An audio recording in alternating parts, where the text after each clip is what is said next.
A Reading Life, hosted by Bart, Meehan and Rebecca Vassarotti. Today we have part 2 of our conversation with successful Canberra writer Karen Viggers. Let's talk a little bit about your writing life, I think, Karen. And let's start with perhaps, your latest book, which Rebecca and I both enjoyed, and that's called Sidelines. Tell the listeners a little bit about Sidelines. Well, Sidelines is about kids playing sport and their parents trying to support them and help them to live their dreams from the sidelines.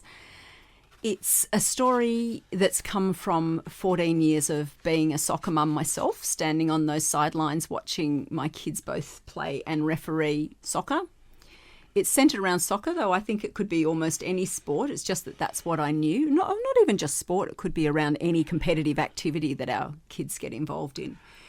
But it started, the trigger for the book came when there was a brawl broke out in Canberra at an under-11s, under-12s game in Canberra. I wasn't there, but I heard all about it, as you do, on the soccer grapevine. And my daughter had trialled for one of those teams as a promising young female player, wanting to play with boys' teams to improve her skills. So Sidelines is about 3 families, and it follows these families through the football season, from trials and all the early stuff through the season to a moment where there's an eruption on the field. But it looks at all the little pressures on family life for kids at school, for parents at work, family dynamics, sport dynamics, and all the little things that can build to a moment of unexpected altercation on the field. But it's about so much more than that. It's about modern life, it's about parenting, it's about competitiveness in society and how our hopes and aspirations for our children can sort of warp our expectations and also our relationships. But really, I hope it's just a good read that helps you connect with the characters and go on a journey with them, because, I mean, that's, for me, what reading's all about, isn't it? You want to start a book, dive in and be taken on a journey.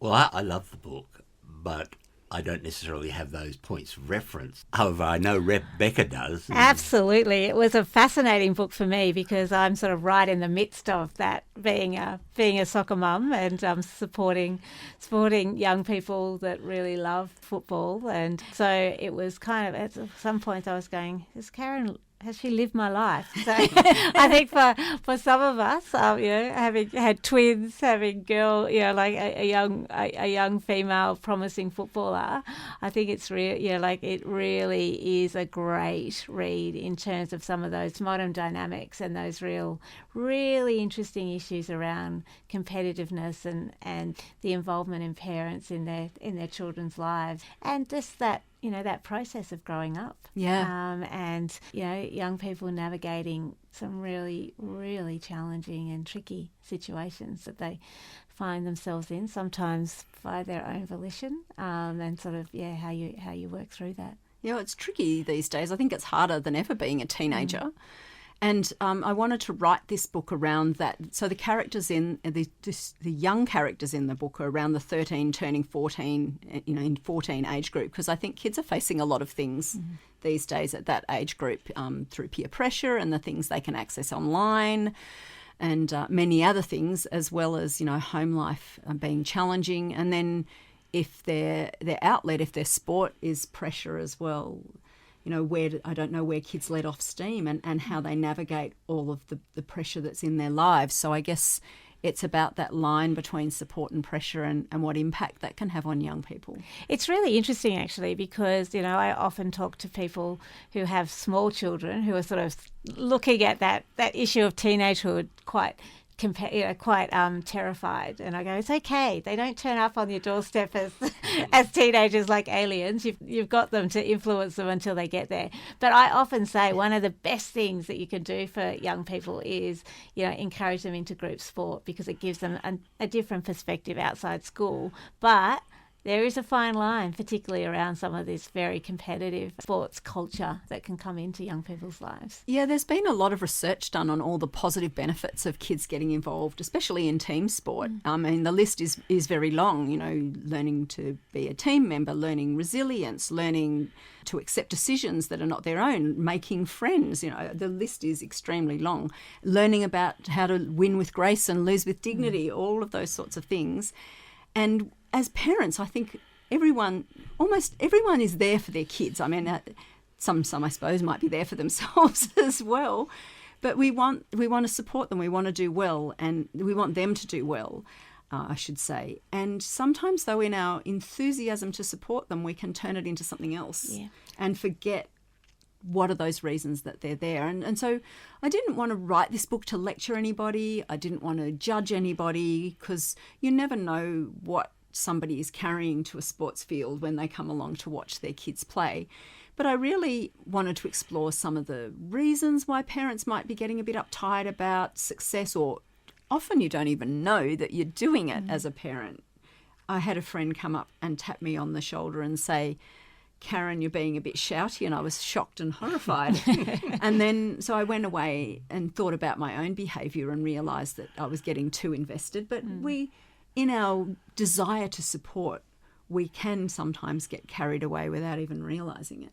One of the other things I really liked about the book is also just this book at this point of time, and I think particularly the exploration of young women in sport, and particularly in football, I think was really interesting. You know, when we we were just talking before about the arc of Australian football from 2006, when the Socceroos finally qualified into the World Cup, and then we've got this generation of kids that don't actually understand it's really hard to get to the World Cup. They might understand after this round. This is right. I think we've just got our way in. But then also with particularly with the success of the Matildas, I just think it's a really interesting time to sort of be exploring what that precursor in terms of where those amazing young women who are being so successful on the world stage are now. All of the young women that are sort of in that early stage of their football career. Anyway, there's so much positive that we want our kids to get out of sport and out of participation.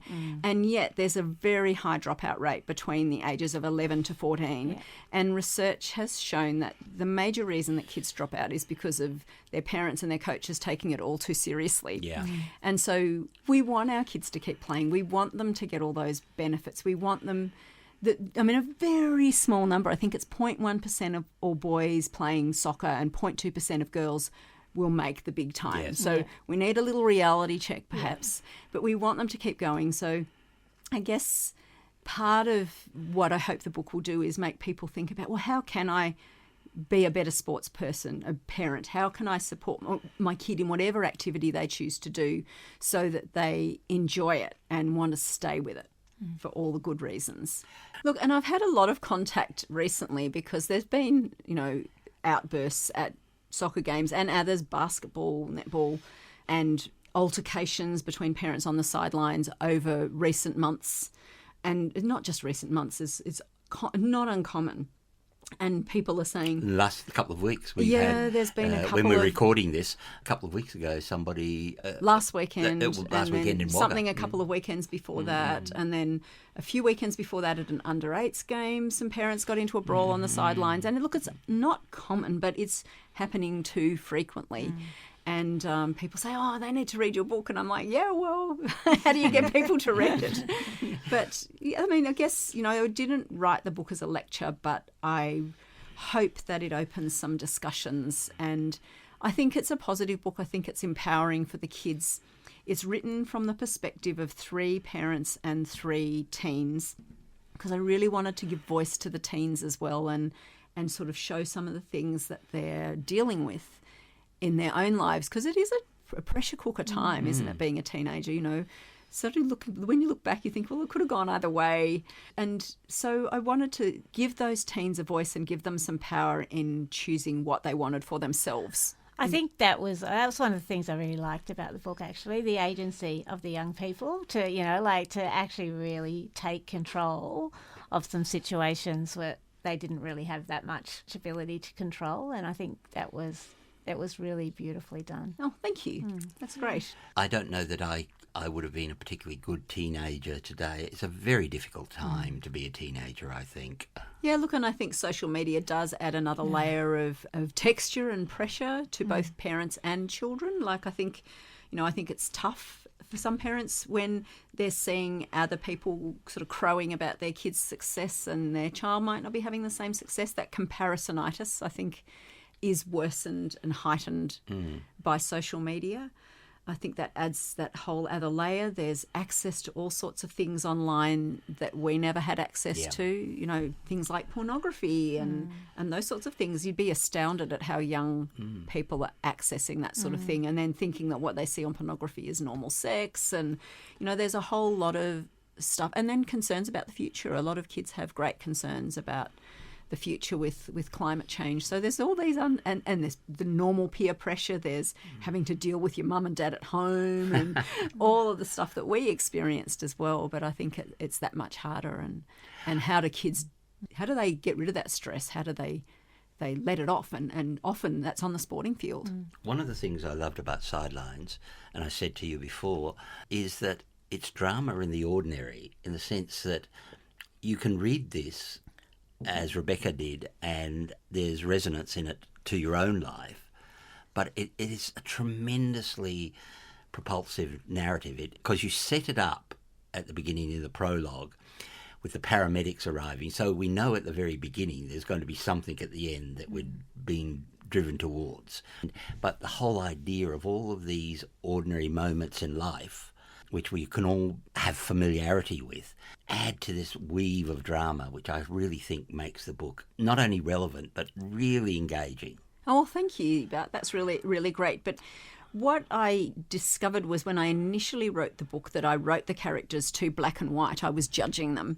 And it wasn't until I started to understand their strengths as well as their flaws that they became whole people that were more relatable. And even if you don't like all the characters, you will understand where they come from. And I think that we talked earlier about Christos Tsiolkas's The Slap was full of unlikable characters, but in each character's section in his book, you came to understand, oh, well, I get why they're like they are, because you see where they come from. And so I don't think liking a character is essential to finding their journey interesting. I must say I like the teenagers, especially like the ending with Audrey and Griffin. You said, I think, before we came on air, that it took you 6 years to write this book. It was the longest you've had between books and perhaps the most demanding. Yeah, it was about 4.5, 5 years to write the book. So between books, I had my previous book, The Orchardist Daughter, came out in 2019, and then Sidelines came out beginning of 2024. And yeah, it was quite a hard journey. Like, it is a challenging structure to write. It shouldn't be to read, because I've worked really hard to make sure the momentum carries you through. But there's 6 characters, as I mentioned earlier, 3 adults, 3 parents and 3 kids interwoven. But each character only has one section, and then the narrative is carried forward by the next character. So there's still a narrative arc for each character, but you only see their perspective once. So it took quite some work to work out which characters needed to be included, because initially I had 9 and it was too many. And it was when I worked out that Audrey was the centre of the story that I knew who had to go. But then I also added her father, Ben, who was actually critical to the story as well. Yes. And a lot of women say, oh, I don't like Ben very much, but a lot of fathers have said to me, I really relate to Ben. Yes, I can see the echoes of many male friends in it. Yeah, working full time, trying to help the kids by helping coach the goalies, like support their team, and too busy to realise what's really going on with your teenage kids. And that's very relatable. Life is very busy. That's right. Anyway, I hope people find it an enjoyable read, and it makes a really good book club discussion book as well, because there are so many themes that we can relate to in our own lives, not just as parents going through bringing up teenagers, but for teenagers themselves from about year 9 onwards. They can read it, and grandparents that are going along, to support their grandchildren. It'd make a very good 6-part TV series as well. Yeah. Perfectly Still set got up. my fingers crossed that might happen. This is your 6th novel, is that right? It was my 5th. I'm Fifth working novel. on my 6th. Okay. Yeah. All of your novels are very different in thematic sense. Is that a deliberate choice? Yeah, look, when I finish one book and I'm about to start another, I think about what I'm most enthusiastic about at the time. I have a number of ideas that I sort of set aside, and then I think, this is what I want to write best. This is what I want to write now. Sidelines was a book that I just had to write. I suppose it's not my story and it's not my kids' story, but everything that it's in that book has happened to somebody that I know or have observed or heard about. But I was sort of at the end of that period of shepherding my kids through, watching my son give up refereeing because he was sick of abuse, watching stuff going on from the sidelines. So it was a book that I felt I had to write at that time.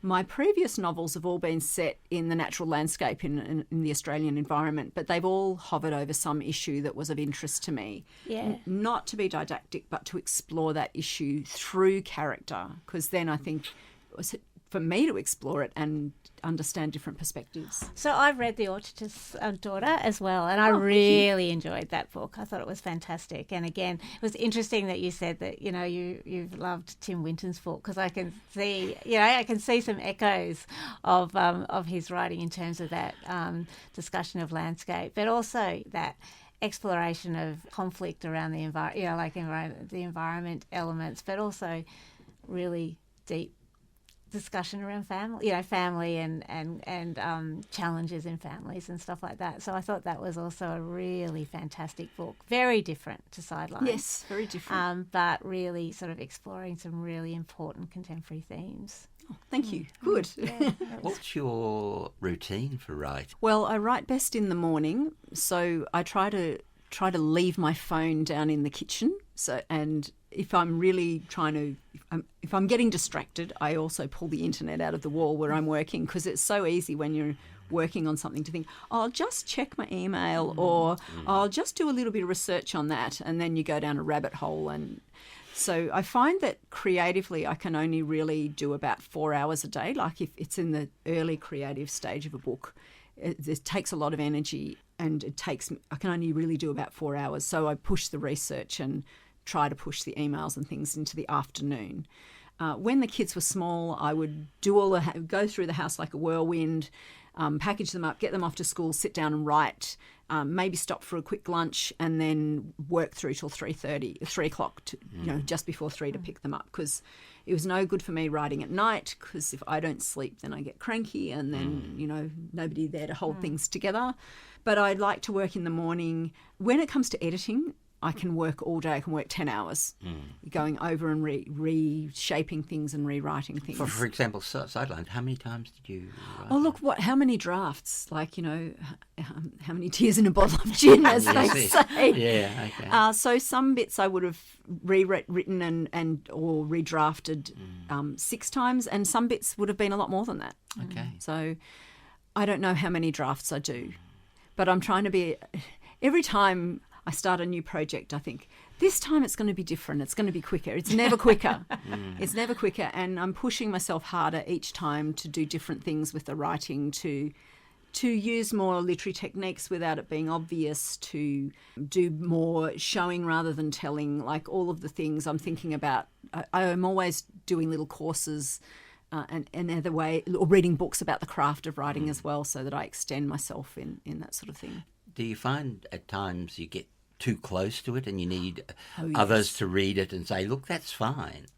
Absolutely. So after my first draft, everyone has their own process and everyone does things differently. So for me, I do a really fairly fast first draft. I let it all flow. And so it's terrible writing.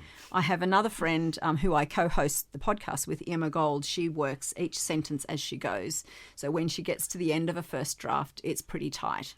But I can't work that way, and I just have to trust that my process is different. So then the worst draft for me is the second draft, because I go down back to the beginning and look at it and pull my hair out because it's so terrible.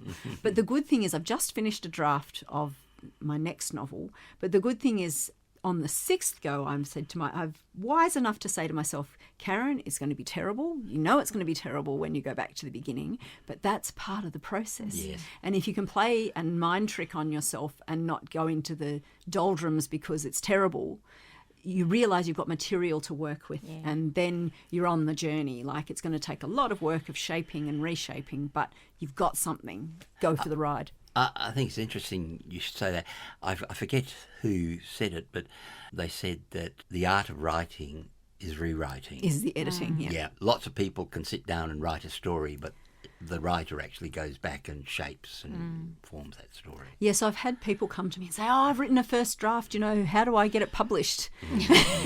I say, well, it's quite a long journey from here, and, unless you're one of those very rare people that writes a good first draft, then, you need to go back and do some editing, and you need to perhaps get somebody to pay an editor to have a look at it and give you some advice about where to go from here and what's working and what's not working. But you do get too close. And so I do my first drafts myself, and then when I'm not embarrassed anymore, I'll give it to my husband, and then I'll do some more work from there. I'm part of a writing group here in Canberra too, so I often discuss bits with them. It's many drafts in before it goes to an editor. You mentioned that it was 6 years Five, for Sidelines, five. 5 years for Sidelines, and that was the longest you've had between books. What would normally be your time for writing? It's usually about 2 to 3 years. I think 3 years has been, so it was 2008, 11, 14, 19, 24. So when do we expect the next one? Well, I don't know. Let's see if I can be faster.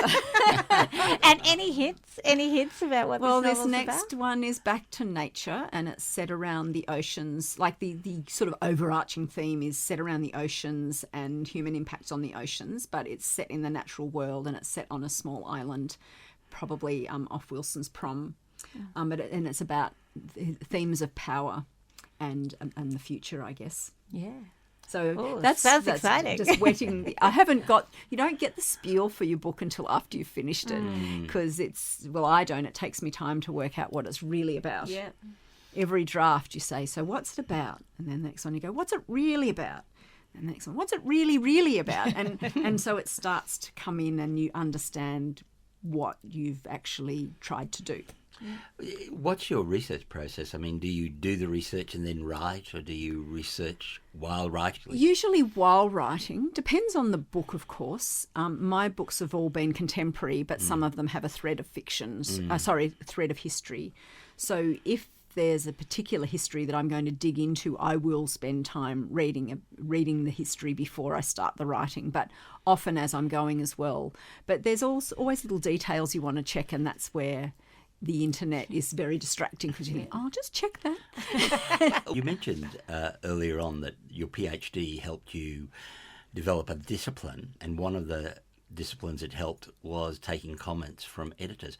In the formal process, I mean, your book goes to the publisher, it goes to an editor. How confronting is that first draft back from the editor? Oh, well, so there's two different edits that the book generally goes through. So there's the structural edit, which doesn't come out with marks on the paper. It's usually like a 15 to 20 page single-spaced document saying, well, this is working, this is not working, we need more here, what can you do? Maybe they'll make some suggestions, which can be helpful.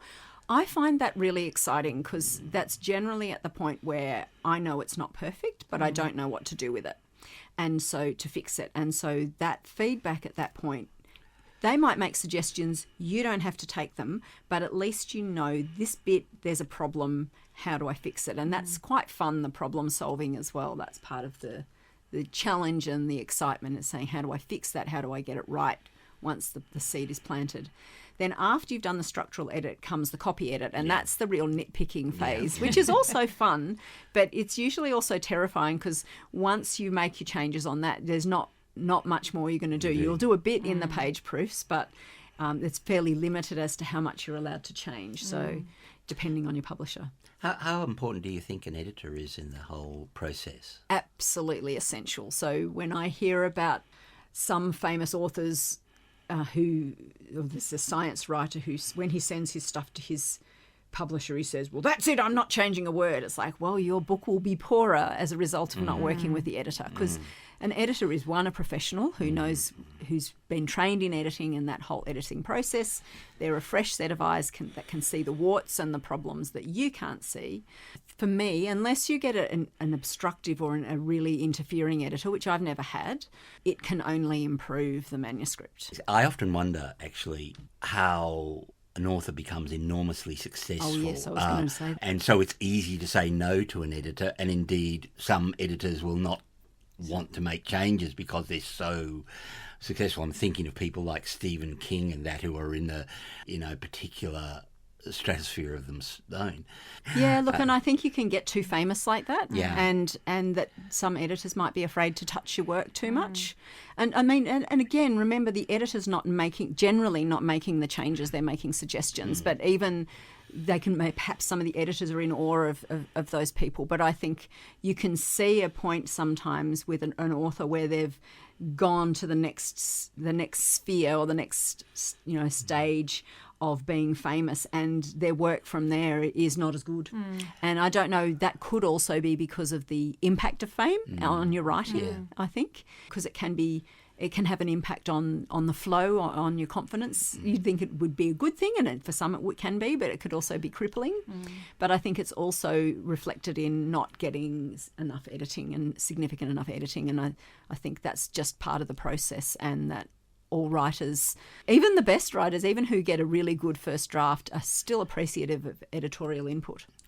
I mean, I'm not the sort of, well, I haven't had the fame of that level, but I'm also fairly self-critical as a person. So I hope that I would never reach that. I mean, I'd like to reach the stratosphere of fame, but every writer would, but it's not a reality for, 99.999% of writers. So, but I do love that editing process. And when I initially, so my publisher at Allen and Unwin until just recently, because she shifted publishers, was Jane Palfreyman, and I chose her. I had 3 people put in an offer for my first novel, 3 publishers, but I chose her because I thought, she's going to be hard on me. That's good.